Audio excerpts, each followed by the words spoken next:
As you can see, I'm not athletic. Well, I came into this world in the rough and ready year of 1923. I'm from Barnsley, and I can tell you that my childhood, like so many others from that era, was not like an episode from Downton Abbey. Instead,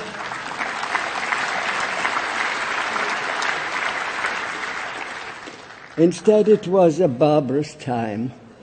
It was a bleak time, and it was an uncivilized time, because public health care didn't exist.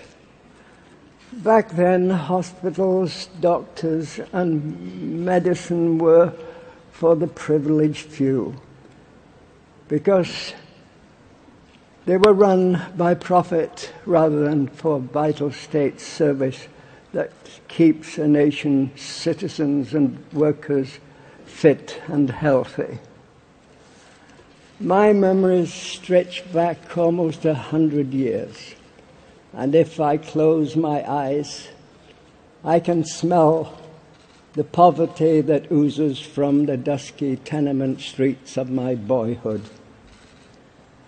I can taste on my lips the bread and drippings that I was served for my tea. I can remember extreme hunger and my parents' undying love for me. In my heart, I can still feel my mum and dad's desperation as they tried to keep our family safe and healthy in the slum we called home. Poor Mum and Dad,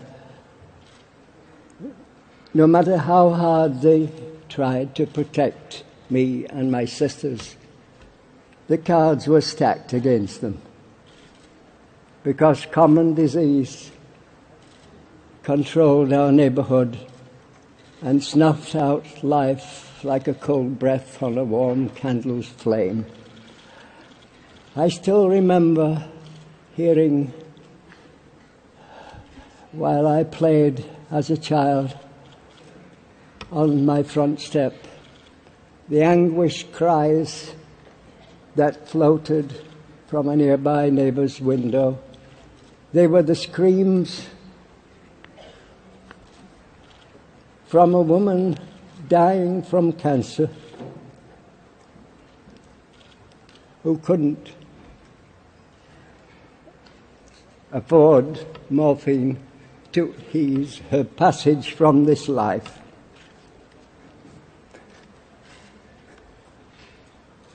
No one in our community was safe from poor health, sickness and disease. In our home, TB came for my eldest sister, Marion.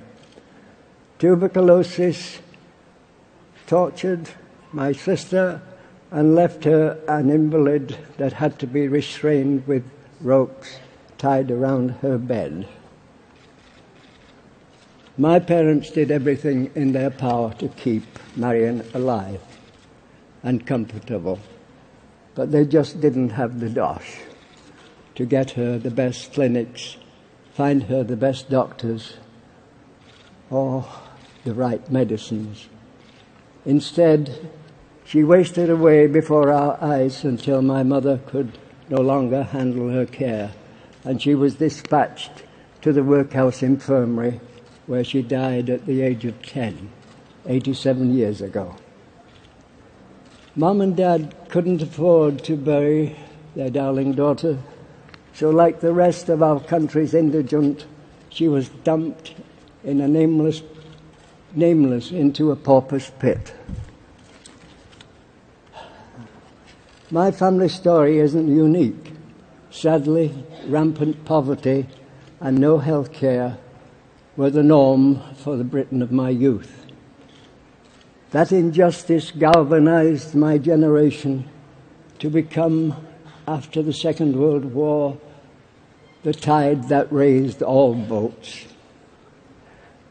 It is why, for me, in 1945, after a long, hard Great Depression, and a savage and brutal war. At the age of 22 and still in the RAF, I voted for the first time. Election Day 1945 was one of the proudest days in my life. I felt that I was finally getting a chance to grab destiny by the shirt collar, and that is why I voted Labour and for the creation of the NHS.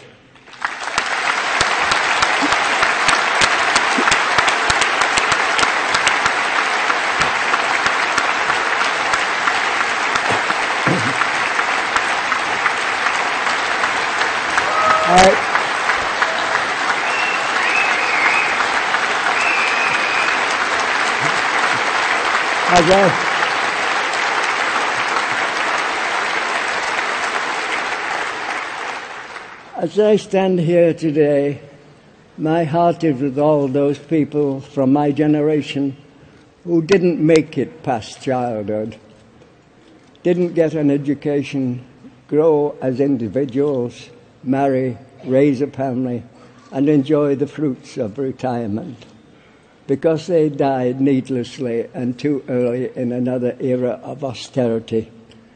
But my heart is also with the people of the present, who, because of welfare cuts and austerity measures, are struggling once more to make ends meet, and whose futures I fear for. Today, we must be vigilant. We must be vocal. We must demand that the NHS will always remain an institution for the people and by the people. We must never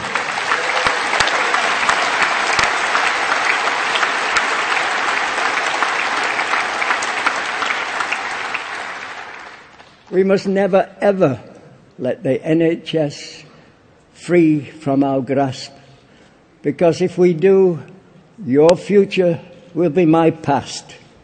I am not a politician, a member of the elite, or a financial guru, but my life is your history, and we should keep it that way. So say it loud and say it clear in this hall and across this country. Mr. Cameron, keep your mitts off my NHS.